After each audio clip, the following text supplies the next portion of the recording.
All aboard the Pullman Tour Zenith as we set sail for the Greek islands and exotic Turkey, steeped in history and drenched by the Mediterranean sun. From the thermal springs of Santorini to the rock tombs of ancient Mykonos, or the medieval castles of Rhodes, the last home of the Virgin Mary near Ephesus, and on to stunning Istanbul and Athens, all the while enjoying the convenience of the only cruise line to offer an all-inclusive drinks package. So pack your bags and let your spirit of adventure whisk you through the Eastern Mediterranean on Dream Cruises.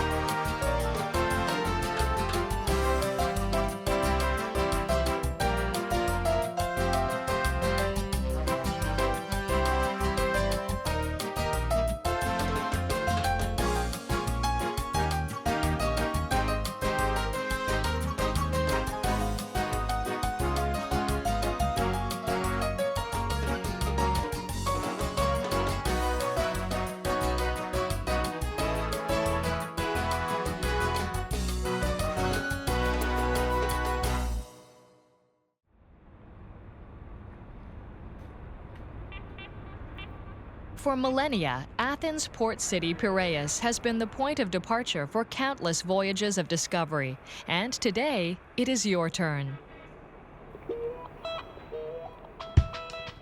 Welcome to your dream cruise. The excitement is palpable as you prepare to board the magnificent Pullman Tour Zenith in Athens' ancient port city, Piraeus. At 682 feet long and 95 feet wide, the Zenith is a mid-sized cruise ship and can carry about 1,500 passengers.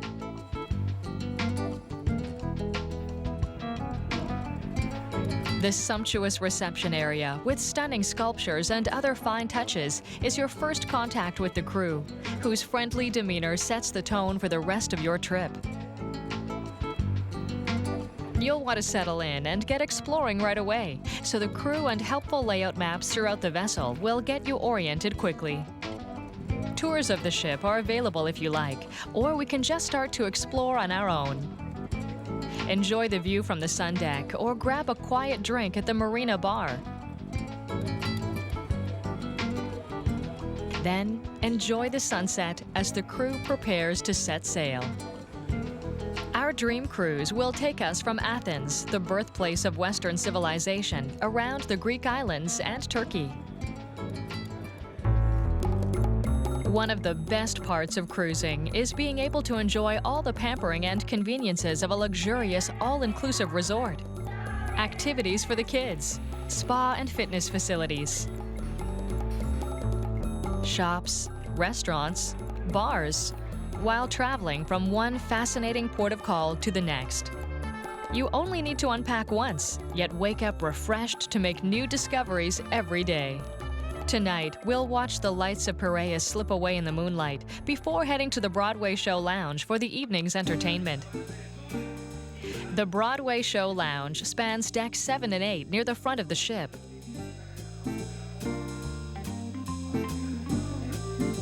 Tonight's entertainment has something for all ages, from comedy to modern dance. The international cast of performers put on a new show almost every night. The performances are fresh while remaining tasteful, so everyone can enjoy the show.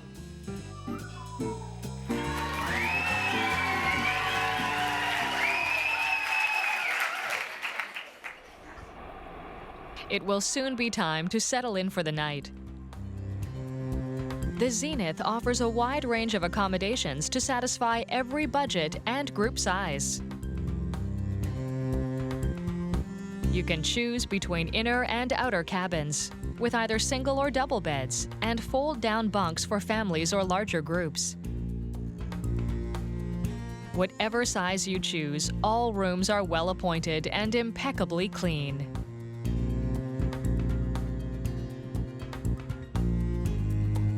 The bathrooms are fully equipped, and there's a television and a safe for your valuables. Your cabin attendant takes pride in assuring you enjoy your cruise, so don't hesitate to contact them if you are in need of anything. Our voyage is going to take us to visit some of the wonders of the ancient world aboard this modern, luxurious cruise liner. Settle in for the night. Tomorrow, we're visiting Santorini.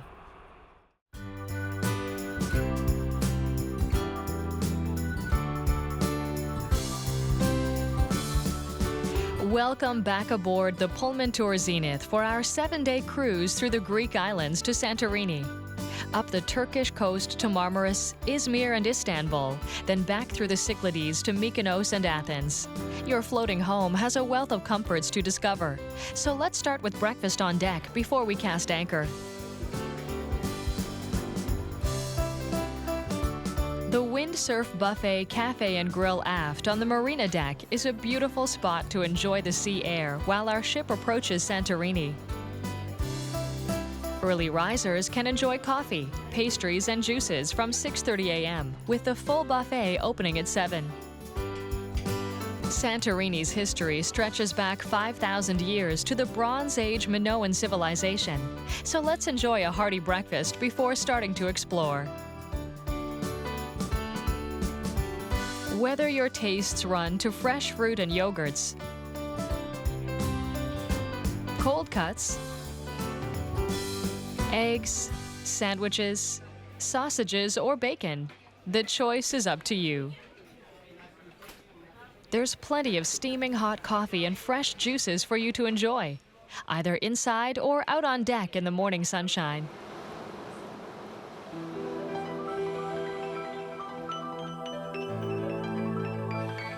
Santorini, or Thera as it is more properly called, is a volcanic caldera from the Spanish word for cauldron, which describes the semicircular remnants from when its ancient volcano collapsed under the waves. There's a steady stream of tender boats taking our shipmates to tour the island. But we're going to start our visit on another ship to see what's left of the volcano.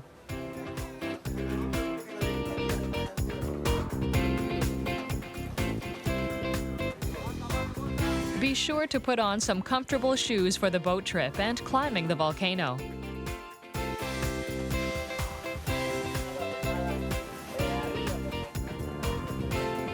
An authentic wooden sailboat will take us to Nea Kamenni, a small volcanic island whose last eruption was in 1950. The Minoan eruption 3,600 years ago created Santorini's caldera and may have given rise to the legend of Atlantis. Some believe the Minoan eruption caused a tsunami that may have indirectly led to the collapse of the Minoan civilization on Crete, 110 kilometers away. The various metamorphic rocks formed by the intense heat and pressure inside the volcano are a fascinating glimpse at the powerful forces that have shaped this entire area. There's a footpath if you want to walk around the dormant crater, and from the 130-meter-high vantage point, we get a good view of how successive volcanic eruptions built up Santorini's distinctive geological strata.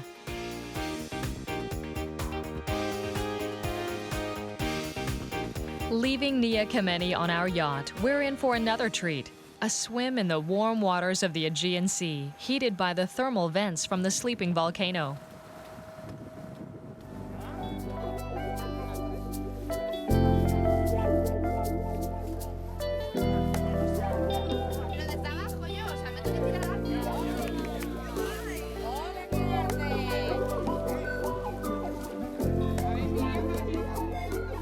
Hydrothermal vents are home to unique, highly productive microbial communities, believed to play important roles in the biological cycling of rocks and minerals on the seafloor. We'll let them go about their business and simply enjoy the heated waters.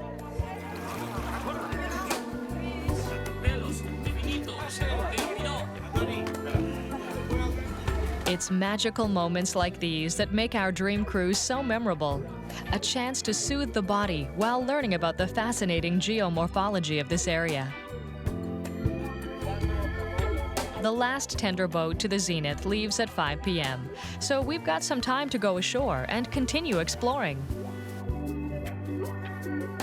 We can take a ride to the top of the island and visit the scenic village of Oia on the northwest tip.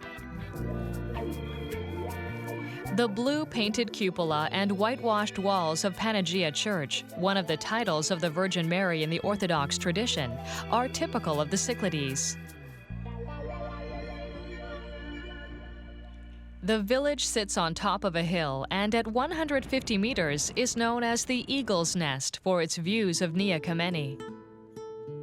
Because of its strategic position in the Aegean, Santorini has seen its fair share of conquerors. But today, its charms attract thousands of peaceful visitors each year. Let's catch up with our shipmates to catch a modern air-conditioned tour bus to Fira, Santorini's main town, for a stroll through the shopping district. There's plenty of local products to buy, or if we're hungry, we can grab a souvlaki.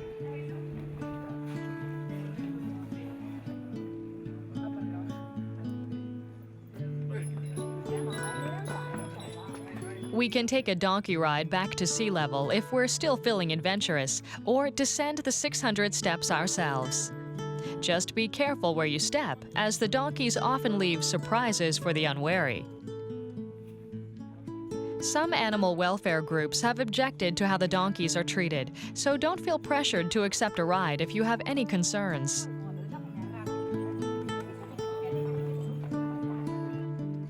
There's a gondola if you prefer a less strenuous option. Just be sure to give yourself enough time, as there can sometimes be a bit of a wait. It's been a beautiful day, but now we must say goodbye to Santorini and turn our hearts towards the next stage of our adventure.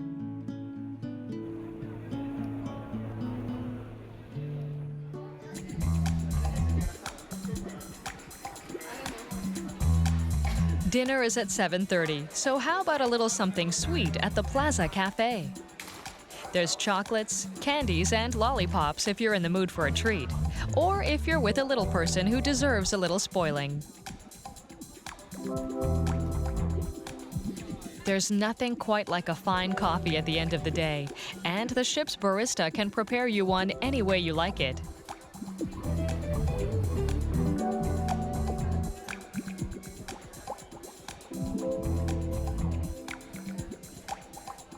If you're in the mood for a cocktail, your all-inclusive cruise means you don't have to worry about the bill and can concentrate on relaxing after your day ashore.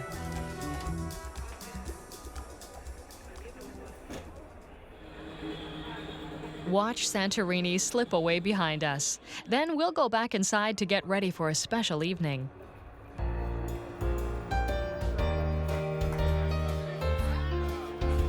A fun tradition on board is the captain's welcome cocktail, where we get the chance to have our photo taken before dinner. The photos start 45 minutes before our dinner seating to ensure there's enough time for everyone to have their turn.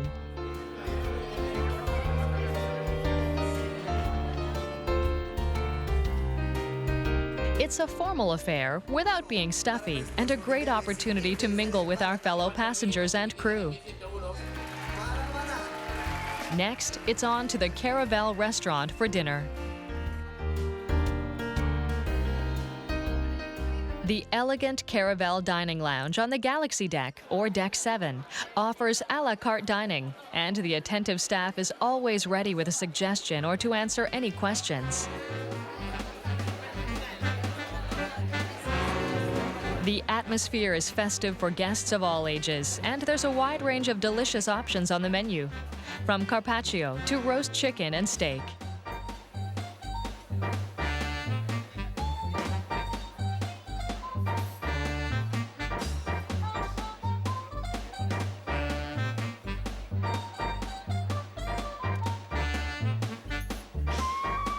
Over dinner and through the night, the crew are steering us the 260 kilometers out of the Cyclades and onto Marmaris, where we will step ashore in Asia on the southwest coast of Turkey.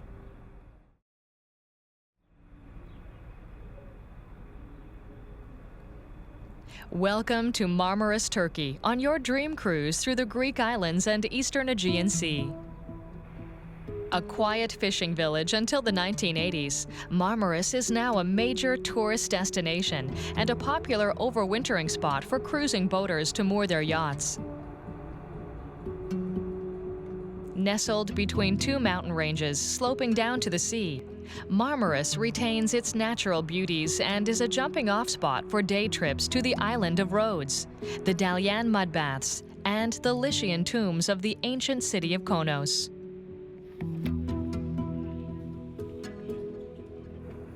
We're going to take the high-speed ferry to the Greek island of Rhodes, the largest of the Dodecanese islands and steeped in history.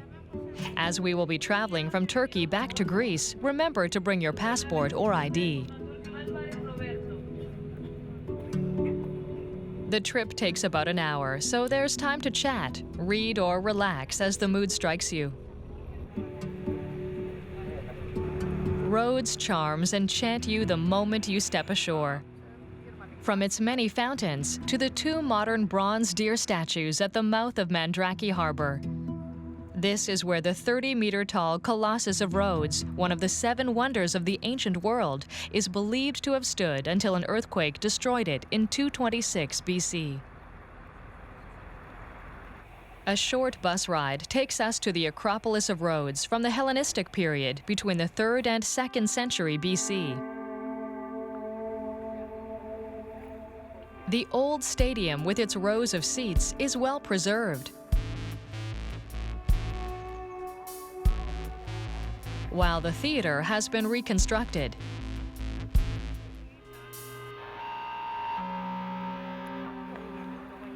And the Temple of Apollo partially rebuilt.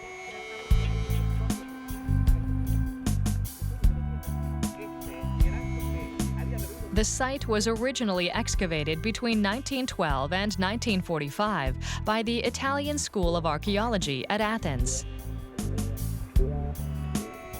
Before the archaeologists started to sort out Rhodes' historical record, legend has it that Rhodes originated from the union of the sun god Helios and the nymph Rhode.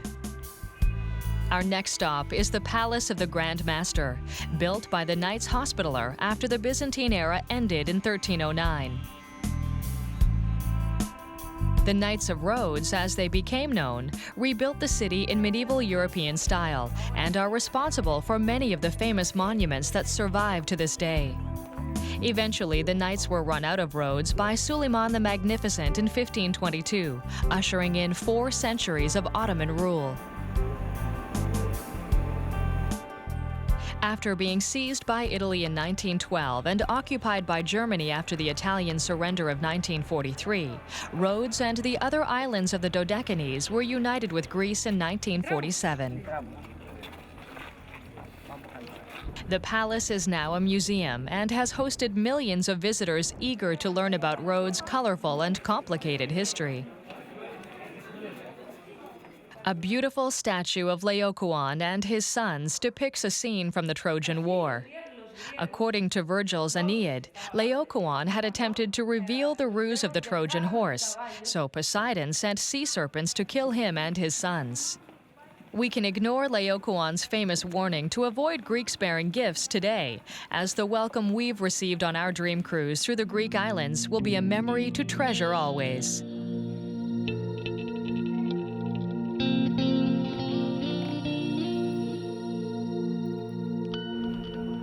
The laneway of the Knights is a perfect example of how Rhodes combines Byzantine, Frankish, and Ottoman influences, and has been named a UNESCO World Heritage Site for being such a well-preserved example of the complex evolution of architectural styles.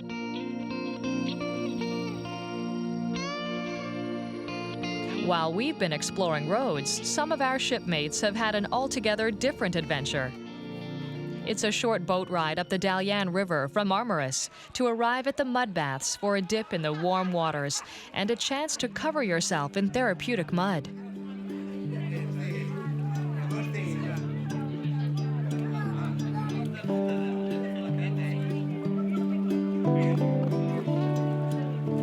For the full experience, you cover yourself in mud.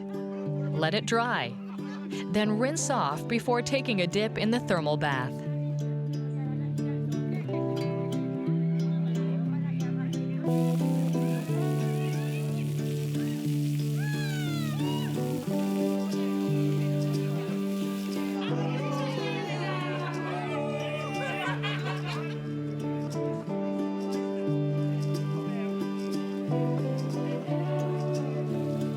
Let the baths wash your troubles away.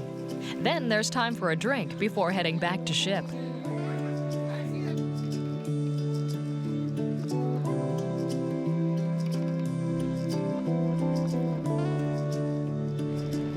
As the boats float down the Dalyan River, there's a stunning view of 6 rock tombs in Hellenistic style from the 4th to 2nd century BC. The Lycians believed a winged, siren-like creature transported the souls of the dead to the afterworld, which is why the tops of cliffs and exposed coastlines were favored locations for burial. There's lots more to see around Marmaris, like Iztuzu Beach, a breeding ground for the endangered loggerhead turtles, so we'll want to plan another trip. For now, it's time to float away as our voyage aboard the Zenith continues.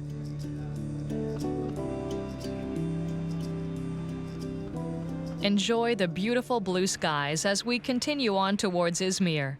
Then why not head back inside to Deck 7 for a dance class before dinner time?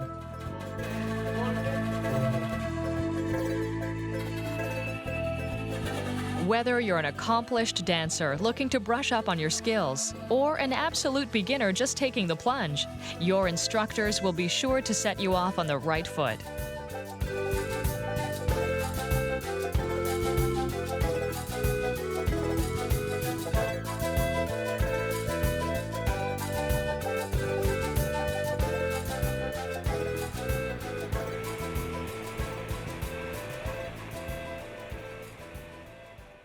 Next, let's take a special peek at the workings of the chefs as they prepare another sumptuous dinner for our enjoyment.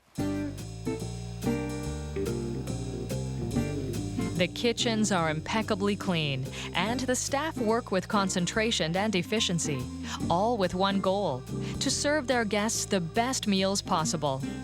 No small feat when you're cooking for over 1,800 hungry passengers. Everyone works together with clockwork precision to make sure our meals are served piping hot and cooked to perfection. As the chefs are hard at work, we are sailing along the Turkish coast towards Izmir. So get ready to tuck into your feast before another day of adventure tomorrow. Bon appétit!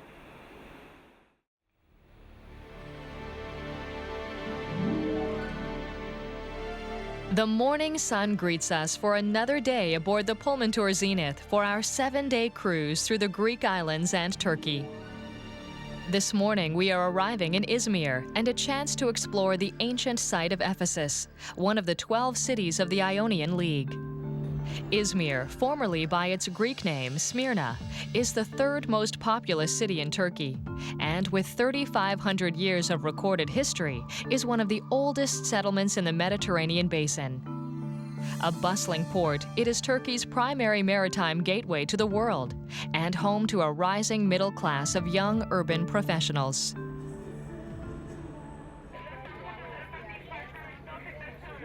Once the Zenith docks, we'll take a bus to the town of Selçuk for our visit to the ancient site of Ephesus.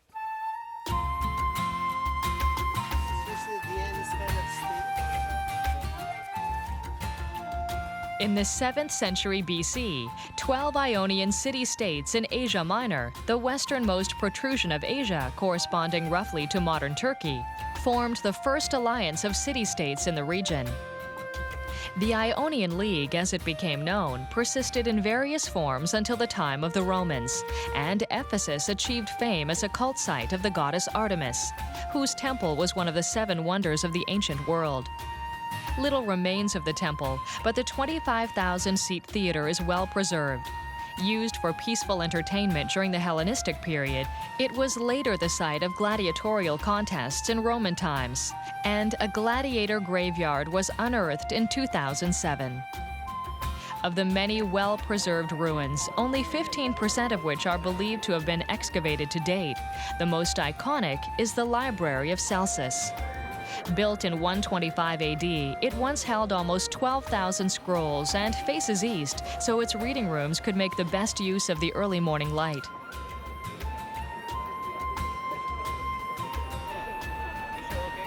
There are often photographers on hand if you want a professional photograph from this stunning location.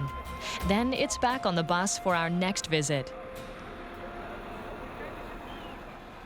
A short drive down a meandering road takes us to what is believed to be the last home of the Virgin Mary.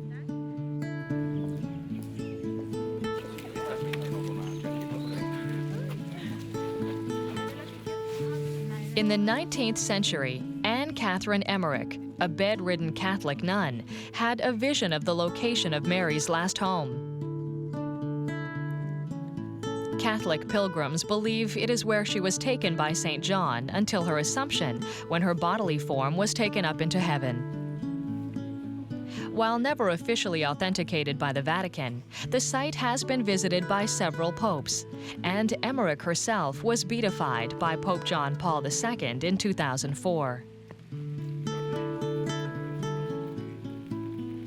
The shrine itself is not large, but outside there's a wishing wall where pilgrims tie cloth or pieces of paper on which they've written their personal spiritual aspirations.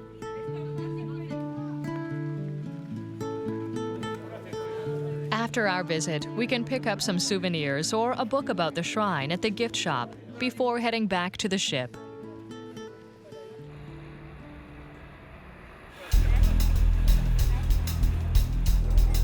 The Zenith has 2 saltwater swimming pools suitable for young and old alike. There are towels in your cabin or on deck, and you can exchange them anytime you like. It's a great place to get some exercise or just hang out and soak up some rays.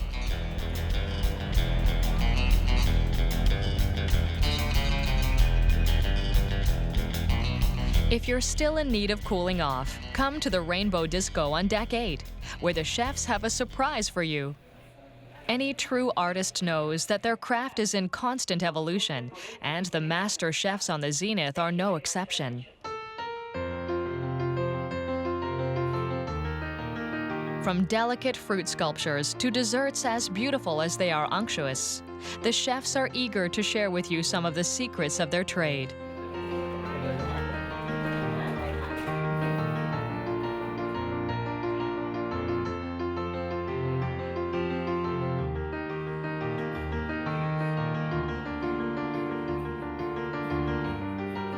Known by many names, potato pancakes have a special place in the cuisines of many European and Middle Eastern cultures. And our chef is showing us his special take on this timeless favorite. While the smells of frying onions and potatoes fill the air, one of the dessert chefs is preparing a fruit sculpture. While some cooking schools teach this difficult art, often it is a skill passed down from generation to generation, and each practitioner guards their personal tools closely as they act as extensions of their fingers. At the pastry station, watch as the baker prepares the dough before it is braided into coils, and then brushed with glaze to be put into the oven.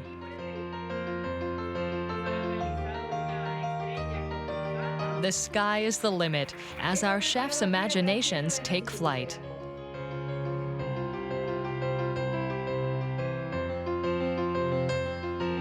To cap off this impressive display, one final demonstration is in order: how to prepare the perfect mojito.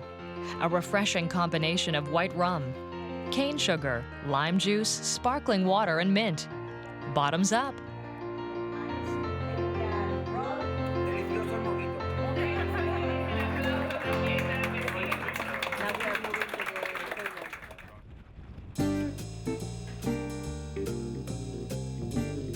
While your dream cruise is a chance to get away for a while, there are times when it's nice to touch base, and the 2 internet lounges on Deck 7 and 8 have everything you need.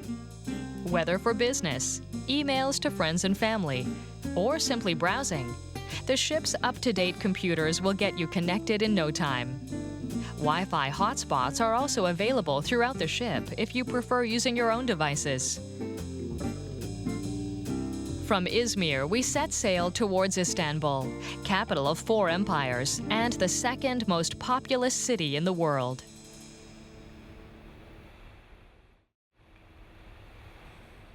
Welcome back to Dream Cruises for our 7-day cruise from Athens through the Greek islands to Turkey. Our voyage of discovery has taken us from the wonders of the ancient world to the incredible city of Istanbul, a crossroads of human civilizations since the dawn of history. As we will be arriving at 10 a.m., we have time to visit a special area on board, where young people are the stars of the show.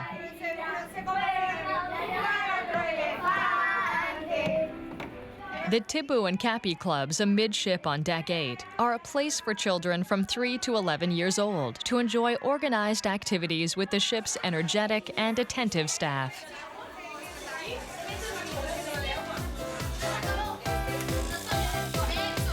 For young travelers, the chance to meet people their own age is a treat, and parents can rest easy knowing their children are in good hands.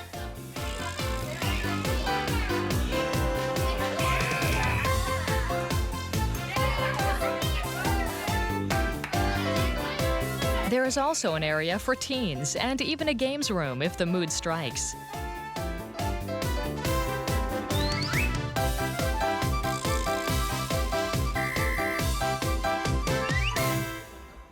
Istanbul's geographic position as the gateway from the Mediterranean to the Black Sea has placed it in the forefront of the world's cities for centuries.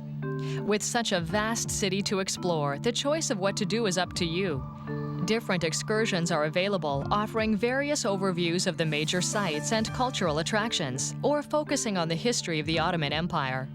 We're going to visit some of Istanbul's most famous architectural wonders first, do a little shopping, and then enjoy an exotic evening show.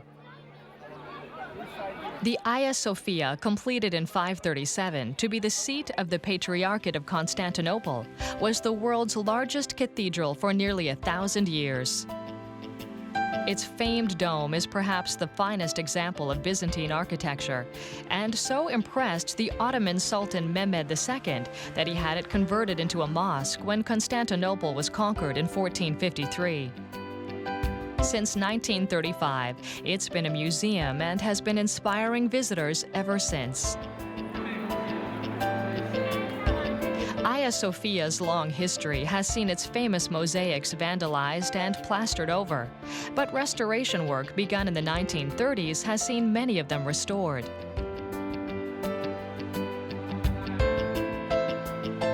Of particular interest is the mosaic of the Virgin Mary and Child, flanked by Justinian I and Constantine I. Justinian offers her his church, the Hagia Sophia, while Constantine offers his city, Constantinople. 40 windows around the base of the dome give the impression that it is suspended in midair despite its massive weight. Take a moment to make a wish at the wishing column. According to legend, Emperor Justinian, suffering from a headache, leaned against the column to rest, and moments later, his pain was miraculously gone. The column is said to feel damp to the touch, and another version of the story is that this comes from the tears of the Virgin Mary. The Sultan's Loge was designed by Gaspar Fossati in 1847. The grilles are of carved marble in Turkish Rococo style, and the loge sits on Byzantine columns. The loge was built so the Sultan could attend ceremonies without being seen by the public or exposing himself to possible assassins. From the Hagia Sophia, it's a short walk to Topkapi Palace, the primary residence of the Ottoman sultans for most of their 624-year reign. Sultan Mehmed II established the overarching layout of the grounds, consisting of 4 main courtyards and many smaller buildings. Only foreign dignitaries and people on official business were allowed past the Gate of Salutation into the second courtyard, and only the Sultan was allowed to pass through on horseback. The complex is built on Seraglio Point, overlooking the Golden Horn and Sea of Marmara. It is one of the highest points close to the sea, and the site of the Acropolis of the ancient Greek city, Byzantium. The innermost private sanctuary of the Sultan and his family is the fourth courtyard, with a number of kiosks, terraces, and gardens. The Iftar Bower with marbled terrace and fountain was where the Sultan would eat breakfast and offer stunning views of the Golden Horn.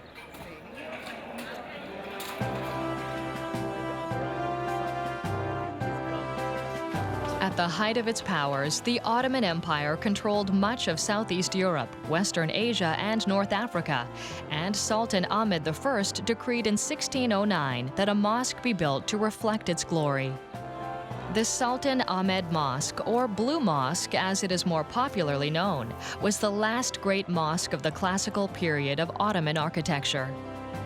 With one main dome, 8 secondary domes, and 6 minarets, the Blue Mosque was not without controversy, as it was seen as the Sultan's ego challenging the grandeur of the Great Mosque in Mecca itself. Still very much in use today, it was also the site of the second papal visit in history to a Muslim place of worship, when Pope Benedict XVI visited in 2006, alongside the Mufti of Istanbul, Emrullah Hatipoğlu. Istanbul's stunning architecture could enthrall us for our entire visit, but let's turn our attention to another part of this city's vibrant heritage, the covered bazaar.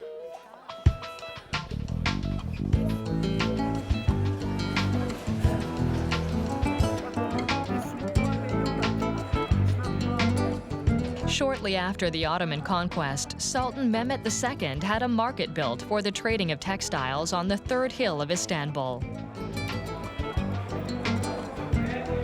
Over the centuries, all kinds of merchants flocked here, and it became the unrivaled hub of trade in the Mediterranean world. Ravaged by fires, earthquakes, and other calamities, the Grand Bazaar has not stopped bustling since, offering up its wares to new generations of customers.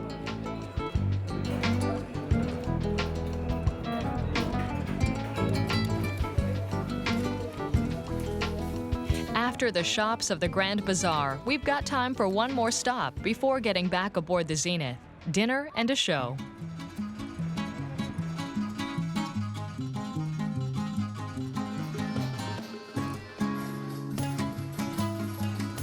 Knife throwers, belly dancers, and tasty Turkish kofta.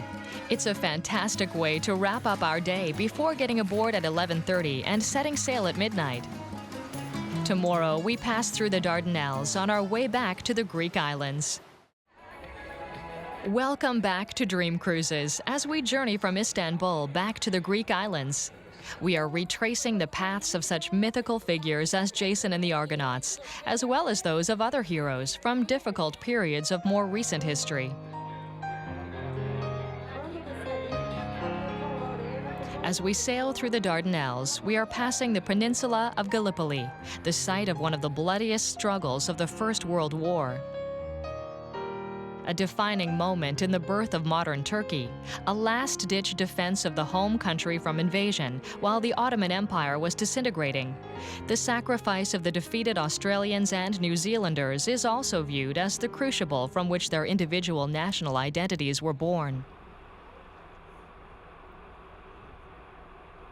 The Dardanelles have always been the gateway from the Aegean to the Black Sea, and 2 16th-century Ottoman fortresses bid us farewell as we continue our day at sea sailing toward Mykonos.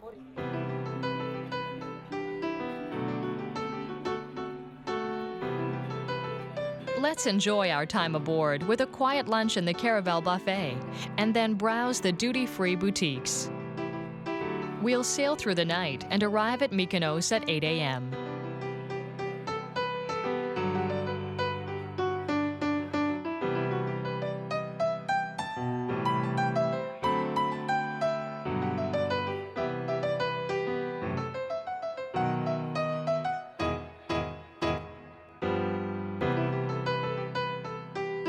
Today's also a great time to head to the spa on Deck 11 for some pampering. to try out the ship's very own Turkish baths.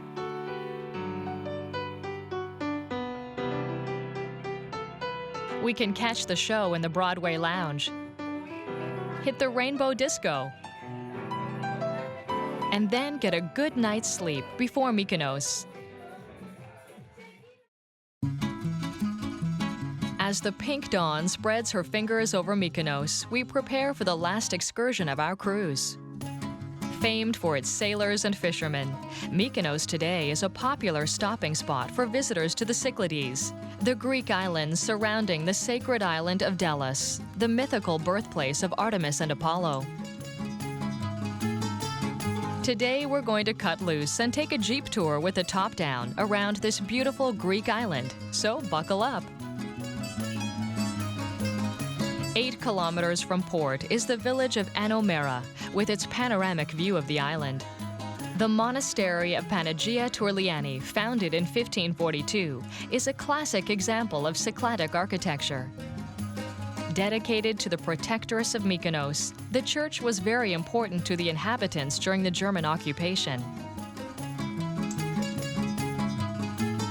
The rocky soil of Mykonos contributed to the great seafaring tradition of the islanders as they sought to make their living from the bounties of the sea.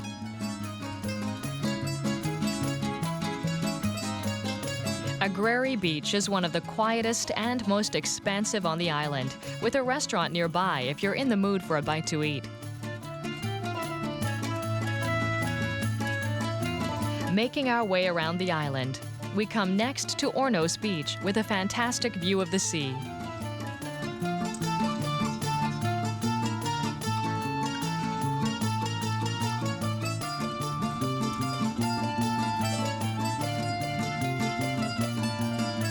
It's almost time to board our ship and set sail to our final destination.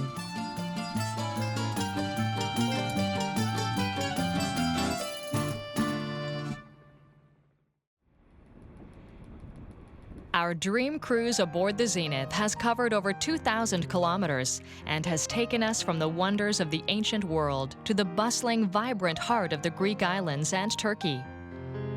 As we prepare to disembark, we'll do a final check that we've got all of our documents in order, and then check our luggage tags for the time and meeting place if we're catching a shuttle to the airport.